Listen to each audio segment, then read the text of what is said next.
In 1983, at the height of Cold War tensions, the fate of the world hung by a thread. One man had just 10 minutes to decide: unleash nuclear annihilation or trust his instinct. As alarms screamed and reports claimed 5 United States missiles were hurtling toward Russia, Stanislav Petrov sat at his console, faced with an impossible choice. With mistrust between superpowers at an all-time high, what he did next changed the course of history and saved humanity. This is A Few Minutes to Armageddon.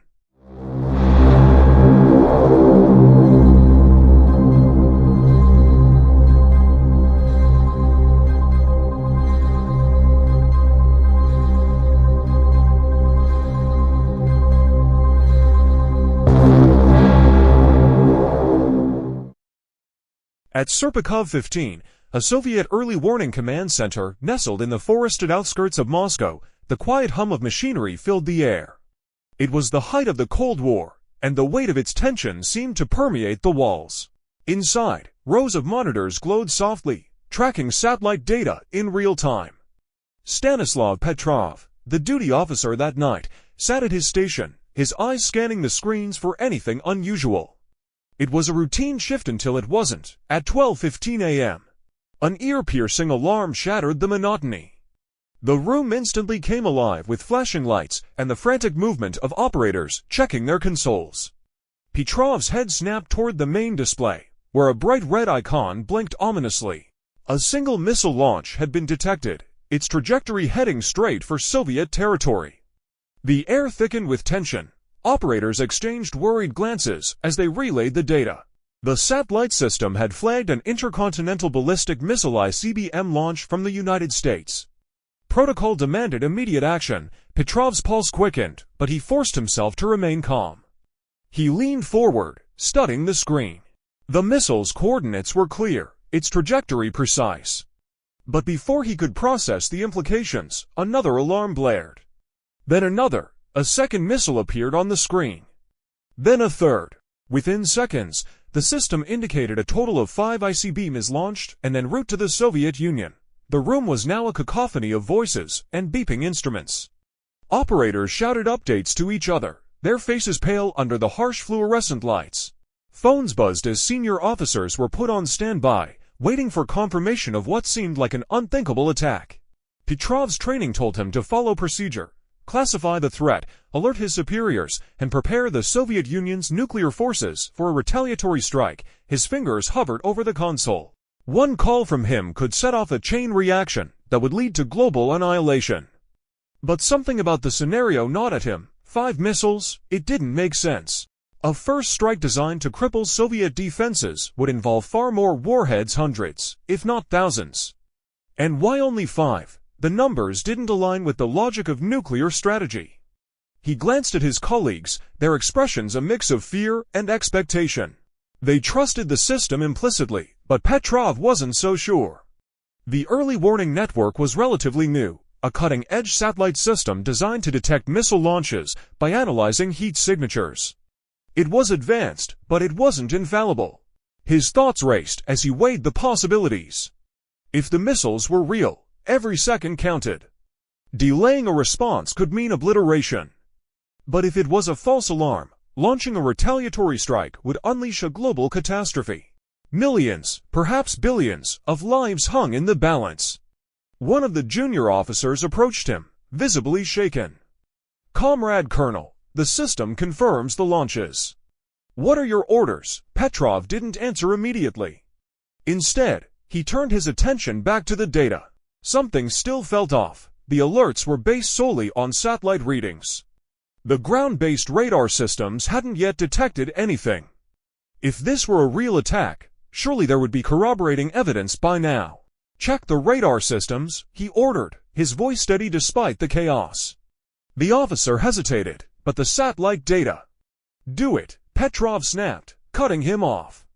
As the operator scrambled to comply, Petrov's mind raced through the variables. Could it be a glitch? A technical malfunction? He recalled previous incidents where sunlight reflecting off clouds had triggered false alarms. Was this another case of the system crying wolf? Time seemed to stretch unbearably. Every second that passed without ground-based confirmation felt like a small victory against panic. The alarms continued to wail, their urgency relentless. Petrov closed his eyes for a brief moment, forcing himself to think clearly.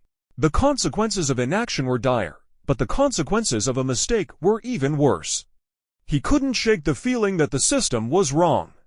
Finally, he made a decision. "We wait," he said firmly. The room went silent, save for the blaring alarms. His colleagues looked at him in disbelief. Waiting went against every protocol, every drill they'd practiced. But Petrov was resolute. "We need confirmation," he added. "Until then, we do nothing." The operators reluctantly returned to their stations, their movements hesitant. The tension in the room was suffocating.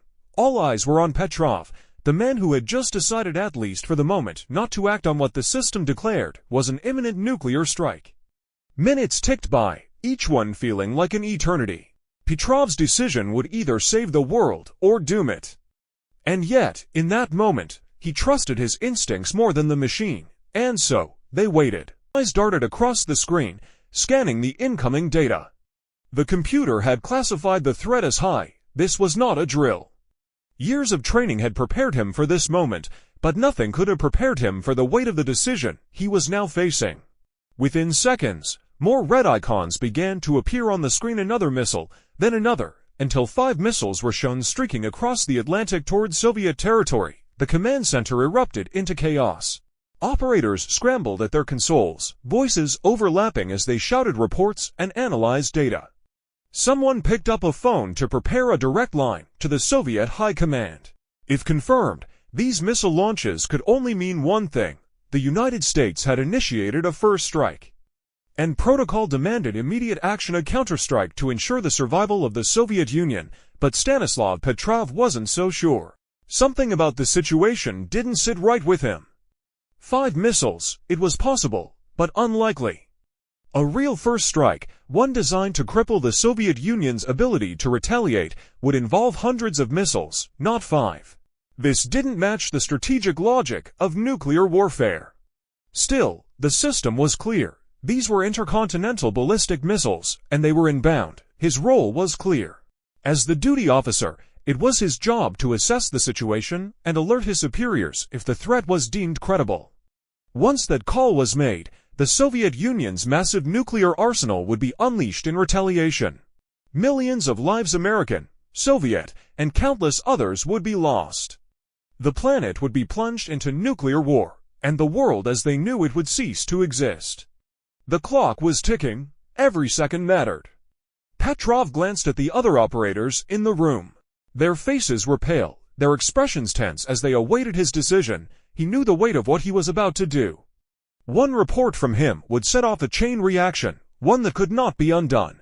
But something told him to wait, to think. Petrov had spent years working with the Soviet early warning system, a satellite-based network designed to detect U.S. missile launches. It was a marvel of technology, but it was also new and far from perfect. The system relied on complex algorithms to interpret satellite data, but it wasn't infallible. Petrov had seen false alarms before, though never one this dire. He had been trained to trust the system, yet his instincts told him otherwise. He analyzed the data again, looking for inconsistencies. The trajectory of the missiles, the timing of the launches, it all seemed too simple, too clean. A coordinated attack like this should have been massive, overwhelming, designed to ensure there would be no Soviet retaliation. And yet, there were only 5 missiles. Why? The room buzzed with tension as an operator approached him, clipboard in hand. "Comrade Colonel," the operator said, his voice trembling slightly, "the system confirms the threat. All indicators show this is real. What are your orders?" Petrov took the clipboard, his eyes scanning the data. The words blurred together for a moment as the enormity of the situation pressed down on him. He placed the clipboard back on the desk and turned his attention to the main screen. The red icons were still there, creeping closer and closer to Soviet airspace. If this was real, they had mere minutes to respond. "Hold the alert," he finally said.